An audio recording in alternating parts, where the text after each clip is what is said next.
Hello दोस्तों, स्वागत है आप सभी का आपके अपने YouTube channel the aspirants connection में। आज हम पढ़ने वाले हैं गुरुचरण सिंह। ठीक है, गुरुचरण सिंह और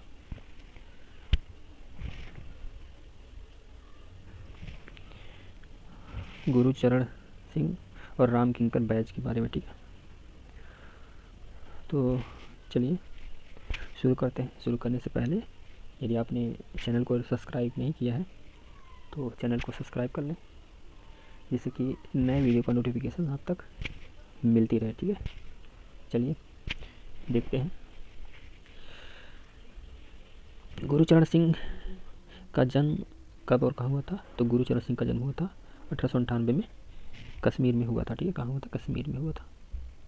गुरुचरण सिंह के ने किस विषय में स्नातक की डिग्री प्राप्त की? तो ये शिक्षा शास्त्र, भूगर्भ शास्त्र से स्नातक की डिग्री प्राप्त की थी। ठीक है, नेक्स्ट पॉइंट है, वर्ष 1918 में गुरुचरण सिंह किससे पॉटरी शिक्षा लेने के लिए गए? तो राम सिंह काबली, राम सिंह काबली से। ठीक है, नेक्स्ट जो हमारा पॉइंट है, राम सिंह काबली ने गुरुचरण सिंह को पॉटरी क्लास सीखने के लिए कब और कहाँ भेजा? तो 1919 में हायर टेक्नोलॉजी स्कूल जापान में भेजा। ठीक है, भारत में सर्वप्रथम पॉटरी स्टूडियो स्थापित करने का श्रेय किसे कहा जाता है? तो भारत में सर्वप्रथम पॉटरी स्टूडियो स्थापित करने का श्रेय गुरुचरण सिंह को जाता है। ठीक है, पॉटरी कलाकार गुरुचरण सिंह जापान से भारत वापस लौटे। कब वापस लौटे थे? तो ये लौटे थे 1922। ठीक है, 1922 में लौटे थे। नेक्स्ट पॉइंट है, किस कलाकार ने all India studio pottery exhibition की शुरुआत की? तो किसने की थी? गुरुचरण सिंह ने। ठीक है,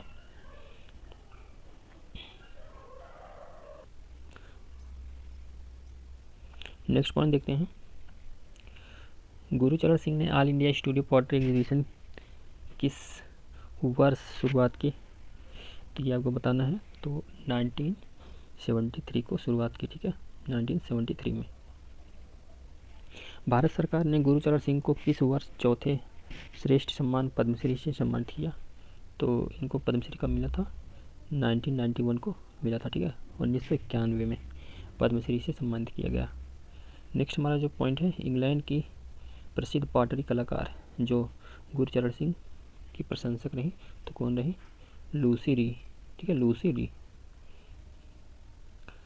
नेक्स्ट हमारा पॉइंट है, ब्लू पॉटरी कलाकार गुरुचरण सिंह ने भारत में कहाँ पर पॉटरी कार्यशालाएँ स्थापित की? तो इन्होंने पॉटरी कार्यशाला स्थापित की थी दिल्ली सोनीपत में। ठीक है, दिल्ली की सोनीपत में, मतलब दिल्ली सोनीपत में दो जगह स्थापित की थी। नेक्स्ट पॉइंट है, ये बहुत इंपॉर्टेंट है दोस्तों, ये वाला पॉइंट। भारत में पॉटरी स्टूडियो के जनक कहे जाते हैं, तो गुरुचरण सिंह को कहा जाता है। ठीक है, लास्ट है पॉइंट, गुरुचरण सिंह का निधन कब हुआ था? किस वर्ष हुआ था? तो 1995 में हुआ था, 1995 में। ठीक है दोस्तों, अब हम राम किंकर बैज के बारे में पढ़ लेते हैं। ठीक है, राम किंकर बैज। तो राम किंकर बैज का जो जन्म हुआ था, इनके दोस्तों जन्म का जो वर्ष है इन पे विवाद है। तो कहीं कहीं 1906 मिलता है, कहीं कहीं 1910 मिलता है, हम दोनों को याद रखेंगे। ठीक है, तो कहाँ हुआ था? बांकुड़ा के निकट जुग्गीपाड़ा गांव में, पश्चिम बंगाल में हुआ था। ठीक है, कहाँ हुआ था? पश्चिम बंगाल में हुआ था। नेक्स्ट पॉइंट है, राम किंकर बैज के मूर्ति शिल्प के प्रमुख विषय क्या रहे? बताइए, ये आपको बताना है। राम किंकर बैज के मूर्ति शिल्पों के प्रमुख विषय क्या रहे हैं? तो ये ग्रामीण, आदिवासी, संथाल समुदाय, शांति निकेतन के आसपास के वातावरण, इनके विषय रहे हैं। ठीक है, नेक्स्ट हमारा जो पॉइंट है, कौन सा चित्रकार पेंट किए हुए कैनवास को पुनः पेंट करता था? इम्पोर्टेंट है, कौन सा चित्रकार पेंट किए हुए कैनवास को पुनः पेंट करता था? तो कौन था? राम किंकर बैज। ठीक है, नेक्स्ट पॉइंट है, मूर्तिकार राम किंकर बैज के माता पिता का नाम क्या था? तो इनकी माता का नाम था संपूर्णा देवी। ठीक है, और इनके पिता चंडीचरण परामानिक। नेक्स्ट पॉइंट है, बैज ने मूर्ति कला डिप्लोमा, ठीक है, मूर्ति कला डिप्लोमा कब से कब तक, 1925 1929 तक कहाँ से प्राप्त किया था, तो ये विश्व भारती विश्वविद्यालय शांति निकेतन से प्राप्त किया था, ठीक है। नेक्स्ट जो हमारा पॉइंट है, बैच ने मूर्तिकला डिप्लोमा 1925 1929 कहाँ प्राप्त किया, तो विश्व भारती विश्वविद्यालय शांति निकेतन से प्राप्त किया, ठीक है। नेक्स्ट हमारा जो पॉइंट है, राम किंकर बैच ने अपनी कर्मस्थली कहाँ बनाई, तो राम किंकर बैच की जो कर्मस्थली थी वो क्या थी, शांति निकेतन, ठीक है, शांति निकेतन थी। नेक्स्ट हमारा जो पॉइंट है, भारत सरकार ने बैच को किस वर्ष पद्म भूषण से सम्मानित किया था, ये महत्वपूर्ण है दोस्तों, याद रखते रहिए। तो ये कब, 1970 में, ठीक है, 1970 में क्या हुआ था, इनको पद्म विभूषण से सम्मानित किया गया था, ठीक है। नेक्स्ट हमारा जो पॉइंट है, भारत का प्रथम आधुनिक, ये भी महत्वपूर्ण है, प्रथम आधुनिक मूर्तिकार किसे कहा जाता है, तो भारत का प्रथम आधुनिक मूर्तिकार कहा जाता है राम किंकर बैच को, ठीक है, राम किंकर बैच को कहा जाता है। नेक्स्ट हमारा जो पॉइंट है, बैच ने शांति निकेतन से मूर्तिकला का प्रशिक्षण किसके सानिध्य में रहकर प्राप्त किया, तो इन्होंने नंदलाल बोस, ठीक है, नंदलाल बोस और विनोद बिहारी मुखर्जी के सानिध्य में रहकर क्या किया था, इन्होंने मूर्तिकला का प्रशिक्षण प्राप्त किया था, ठीक है। चलिए नेक्स्ट पॉइंट की तरफ चलते हैं। किस कलाकार को लोग किंकर दा के नाम से पुकारते हैं, ठीक है, किंकर इनके नाम में लगा हुआ है, ठीक है, दा लगा देते हैं, क्या हो गया, किंकर दा, ठीक है। तो राम किंकर बैच को किंकर दा के नाम से पुकारते हैं, ठीक है। बैच अथवा बोईदा क्या है, तो ये क्या है, पदवी या उपनाम है, ठीक है, पदवी या एक उपनाम है। नेक्स्ट हमारा जो पॉइंट है, किस भारतीय मूर्तिकार ने या संगत रास ने अपने मूर्ति शिल्पों के लिए सीमेंट और कंक्रीट को, ठीक है, सीमेंट और कंक्रीट को सामग्री के रूप में चुना, तो कौन थे, राम किंकर बैच थे, ठीक है। चलिए दोस्तों अब नेक्स्ट पॉइंट की तरफ चलते हैं। हमारा जो नेक्स्ट पॉइंट है, राम किंकर बैच किस लिए जाने जाते हैं, देखिए दोस्तों, ये मुख्यतः का थे, एक मूर्तिकार थे, ठीक है, और गौड़तः चित्रकार थे, ठीक है। यानी ये कुछ अगर ऑप्शन में दिया रहे अगर मुख्य रूप से, तो क्या लगाएंगे, मूर्तिकार, और अगर ऑप्शन में कई मूर्तिकार और चित्रकार भी दिए रहे और दोनों ऑप्शन में रहे, तो आप बोथ को क्या करेंगे, टिक करेंगे, ठीक है। नेक्स्ट हमारा जो पॉइंट है, राम किंकर बैच किस वर्ष कला भवन संकाय के मूर्तिकला विभागाध्यक्ष नियुक्त किए गए, कहाँ पे, कला भवन संकाय के मूर्तिकला विभागाध्यक्ष नियुक्त किए गए, तो ये 1934 में नियुक्त किए गए थे, ठीक है। नेक्स्ट हमारा जो पॉइंट है, किस कलाकार का उपनाम पौराणिक था, क्या नाम था, पौराणिक था, तो राम किंकर बैच का था, ठीक है। नेक्स्ट हमारा जो पॉइंट है, राम किंकर बैच ने मूर्ति कला के लिए सीमेंट और कंक्रीट सामग्री माध्यम के लिए क्यों चुना, देखिए इसलिए चुना था क्योंकि परिवार की आर्थिक स्थिति सही नहीं थी, ठीक है, इसलिए उन्होंने सीमेंट और कंक्रीट को चुना था। नेक्स्ट पॉइंट जो है, आधुनिक मूर्तिकला का पिता किसे कहा जाता है, तो किसको, राम किंकर बैच को कहा जाता है आधुनिक मूर्तिकला का पिता, ठीक है। नेक्स्ट हमारा जो पॉइंट है, भारतीय कला का पहला अमूर्त शिल्प है, ये आपको बताएं, इंपॉर्टेंट है दोस्तों, ठीक है, इंपॉर्टेंट है। देखिए क्या कह रहा है, भारतीय कला का पहला अमूर्त शिल्प कौन है, तो लैंप स्टैंड है, ठीक है, जो कि बना था 1939 में, ठीक है, याद रखेंगे, भारतीय कला का पहला अमूर्त शिल्प लैंप स्टैंड है, ठीक है।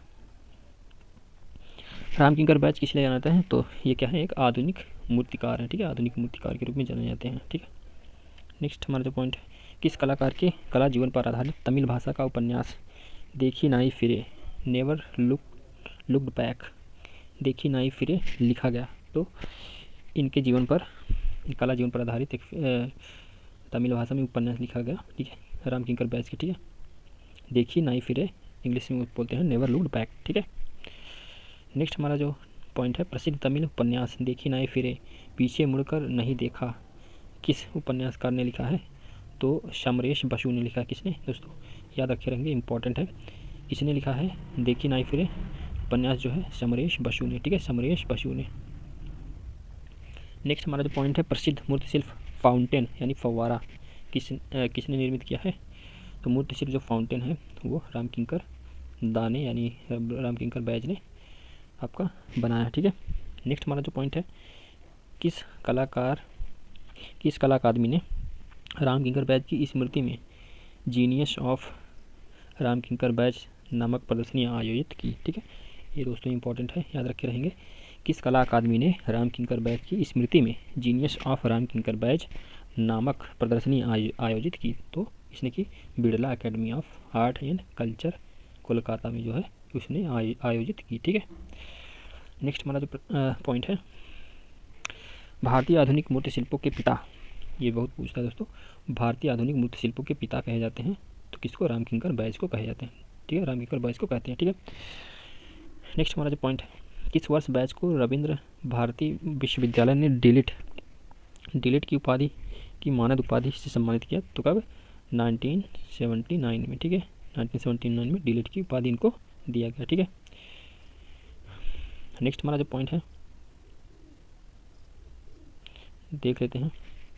नेक्स्ट पॉइंट देखते हैं, रामकिंकर बैच किस शैली में काम करते थे?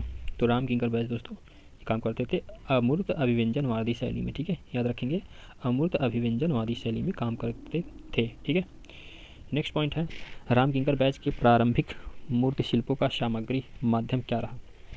तो रामकिंकर बैच के प्रारंभिक जो मूर्ति शिल्पों का सामग्री का माध्यम जो रहा है तो क्ले यानी मिट्टी रहा। ठीक है, मिट्टी में वो काम करते थे प्रारंभ में। ठीक है, नेक्स्ट हमारा जो पॉइंट है, प्रसिद्ध मूर्ति शिल्प लैंप स्टैंड, ठीक है, जो 1939 में बना था, किस मूर्तिकार ने निर्मित किया? तो ये रामकिंकर बैच ने क्या किया? बनाया था। ठीक है, नेक्स्ट हमारा जो पॉइंट है, रामकिंकर बैच के कला जीवन पर डॉक्यूमेंट्री कब और किसने बनाई? तो इनके जीवन पर एक डॉक्यूमेंट्री बनी थी जो कब? 1975 में बनी थी। ठीक है, 1975 में बनी थी, और किसके निर्देशन में? इसका निर्देशक कौन था? ऋतिक घटक। ठीक है, कौन था? ऋतिक घटक। ठीक है, घटक।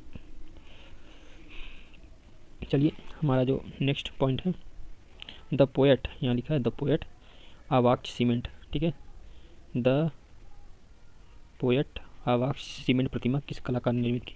तो ये निर्मित की रामकिंकर बैच ने। ठीक है, रामकिंकर बैच ने निर्मित की। ठीक है, नेक्स्ट पॉइंट की तरफ चलते हैं। नेक्स्ट हमारा जो पॉइंट है, प्रथम भारतीय अमूर्त मूर्तिकार किसे माना जाता है? तो रामकिंकर बैच जी को माना जाता है। ठीक है, विश्व भारती विश्वविद्यालय ने कब बैच को दशमोत्तर सम्मान से सम्मानित किया? तो ये 1976 को सम्मानित किया था। ठीक है, 1976 को सम्मानित किया था। नेक्स्ट हमारा जो पॉइंट है, लेखक मोन फकीरा द्वारा लिखी गई अंग्रेजी भाषा में पुस्तक सेल्फ पोर्ट्रेट, ठीक है, सेल्फ पोर्ट्रेट किसने लिखा? मोन फकीरा। ठीक, अंग्रेजी भाषा में। तो किस कलाकार के जीवन पर आधारित है? तो ये आपका रामकिंकर बैच के जीवन पर आधारित है। ठीक है, रामकिंकर जीवन पर आधारित बना ये क्या है? पुस्तक है। ठीक है, लिखा गया। नेक्स्ट हमारा जो प्रश्न है, रामकिंकर बैच की अमूर्त मूर्तिकला का सबसे पहला उदाहरण किसे मानता है? तो ये मूर्तिकला का सबसे पहला उदाहरण मानता है स्टैंड, लैंप स्टैंड मूर्ति शिल्प है जो, ठीक है, उसको मानता है। नेक्स्ट हमारा जो पॉइंट है, बैच द्वारा निर्मित प्रसिद्ध प्रतिमा यक्षिणी जो कि रिजर्व बैंक ऑफ इंडिया नई दिल्ली के प्रांगण में स्थित है, उसकी ऊंचाई क्या है? तो वो यक्षिणी की जो ऊंचाई है जो कि कहाँ पे है? रिजर्व बैंक ऑफ इंडिया नई दिल्ली के प्रांगण में स्थित है, उसकी ऊंचाई है 24 फीट। ठीक है, क्या ऊंचाई है? 24 फीट। नेक्स्ट हमारा पॉइंट है, पहला भारतीय आधुनिक मूर्तिकार किसे मानाता है? ये फिर आ गया, तो ये रामकिंकर बैच को मानाता है। ठीक है, रामकिंकर बैच को मानाता है। ठीक, नेक्स्ट हमारा जो पॉइंट है, रामकिंकर बैच को कौन सा कलाकार खेपा बाउल या मैड मिस्टिक नाम से पुकारता था? तो कौन था? के जी सुब्रमण्यम जी रामकिंकर बैच को खेपा बाउल यानी मैड मिस्टिक नाम से पुकारते थे। ठीक है, नेक्स्ट हमारा जो पॉइंट है, रामकिंकर बैच को शांति निकेतन में किस नाम से जाना जाता था? तो शांति निकेतन में उन्हें किंकरदा के नाम से जाना जाता था। ठीक है, नेक्स्ट हमारा जो पॉइंट है, प्रथम भारतीय अभिव्यंजनवादी मूर्तिकार किसे कहा जाता है? ये भी इंपॉर्टेंट है दोस्तों। प्रथम भारतीय अभिव्यंजनवादी मूर्तिकार किसे कहा जाता है? तो रामकिंकर बैच जी को कहा जाता है। ठीक है, नेक्स्ट हमारा जो पॉइंट है, रामकिंकर बैच के चित्रों की प्रथम एकल प्रदर्शनी कब और कहाँ आयोजित की गई? तो 1942 ईस्वी को दिल्ली में आयोजित की गई। ठीक है, रामकिंकर बैच जी की प्रथम प्रदर्शनी कहाँ आयोजित की गई? दिल्ली में 1942 ईस्वी में आयोजित की गई। ठीक है, नेक्स्ट हमारा जो पॉइंट है, रामकिंकर बैच द्वारा निर्मित रविंद्रनाथ टैगोर का कांस्य आवाक्ष है वर्तमान में कहाँ सुरक्षित है? तो आधुनिक कला संग्रहालय नई दिल्ली में क्या है? सुरक्षित है। इसका आवाज जो है रविन्द्रनाथ टैगोर का आवाज जो बैज ने बनाया था। ठीक है, नेक्स्ट हमारा जो पॉइंट है देख लेते हैं। रामकिंकर बैज ने चित्रण के लिए किस तकनीक के माध्यम को अपनाया, मतलब चित्रण ये जब करते थे वो किस तकनीक के माध्यम करते थे, तो ये तैल माध्यम के करते थे। किस माध्यम में? तैल माध्यम में करते थे। ठीक है, प्रसिद्ध मूर्ति शिल्प संथाल फैमिली की मूल प्रतिमा सर्वप्रथम को किस सामग्री माध्यम में निर्मित किया गया? तो जो संथाल फैमिली है सर्वप्रथम किसमें निर्मित किया गया था? तो ये क्ले यानी मिट्टी से निर्मित किया गया था। ठीक है, नेक्स्ट हमारा जो पॉइंट है, भारत का पहला अभिव्यंजनवादी मूर्तिकार किसे कहा जाता है? तो भारत का पहला अभिव्यंजनवादी मूर्तिकार है कौन है? रामकिंकर बैज। ठीक है, रामकिंकर बैज जी हैं। ठीक है, नेक्स्ट हमारा पॉइंट है, रामकिंकर बैज की मूर्ति कला का अंतिम उदाहरण कौन सा शिल्प है? मतलब जो रामकिंकर बैज थे इनकी जो मूर्ति कला का अंतिम उदाहरण, मतलब अंतिम मूर्ति थी कौन थी? वो दुर्गा प्रतिमा। ठीक है, जीवन की अंतिम मूर्ति कौन थी? दुर्गा प्रतिमा। ठीक है, वर्ष 1920 ईस्वी में किस कलाकार को श्रद्धांजलि अर्पित करने के लिए उनके जीवन पर आधारित असुर शीर्षक लघु फिल्म निर्देशित की गई? तो रामकिंकर बैज। ठीक है, रामकिंकर बैज को श्रद्धांजलि अर्पित करने के लिए उनके जीवन पर आधारित असुर शीर्षक लघु फिल्म निर्देशित की गई थी। ठीक है, असुर याद रखेंगे, रामकिंकर बैज। नेक्स्ट हमारा जो पॉइंट है, रामकिंकर बैज की कला जीवन पर आधारित लघु फिल्म असुर 2020 के निर्देशक कौन थे? ये आपको बताना है। तो पॉवेल थे। ठीक है, कौन थे? असुर के निर्देशक पॉवेल थे। ठीक है, सन भी याद रखे रहेंगे कब हुआ था? 2020 में। ठीक है, नेक्स्ट हमारा जो प्रश्न है, केंद्रीय ललित कला अकादमी नई दिल्ली ने किस वर्ष बैज को फेलो चुना? तो 1976 को फेलो चुना था। ठीक है, चलिए अब नेक्स्ट पॉइंट की तरफ चलते हैं। चलिए नेक्स्ट हमारा जो पॉइंट है देख लेते हैं। रामकिंकर बैज के प्रसिद्ध संथाल परिवार मूर्ति शिल्प की ऊंचाई है, मतलब संथाल परिवार की जो मूर्ति शिल्प है उसकी ऊंचाई क्या है? 427 सेंटीमीटर। ठीक है, 427 सेंटीमीटर। ठीक है, नेक्स्ट हमारा जो पॉइंट देख लेते हैं, संथाल फैमिली मूर्ति शिल्प को किस वर्ष निर्मित किया गया था? तो 1938 को क्या किया गया था? निर्मित किया गया था। ठीक है, उसको बनाया गया था। प्रसिद्ध चित्र गाशिप या गपशप जल रंग में जो बना है, तो ये किसने बनाया था गपशप? तो ये रामकिंकर बैज ने बनाया। ठीक है, रामकिंकर बैज ने बनाया। नेक्स्ट हमारा जो पॉइंट है, रामकिंकर बैज का कौन सा प्रसिद्ध मूर्ति शिल्प कला भवन प्रांगण में संथाल परिवार मूर्ति शिल्प एकदम विपरीत स्थित है? मतलब आपको बताना है क्या, रामकिंकर बैज का कौन सा एक मूर्ति शिल्प है जो कला भवन प्रांगण में संथाल परिवार मूर्ति शिल्प के एकदम विपरीत, मतलब आमने सामने रखा गया है?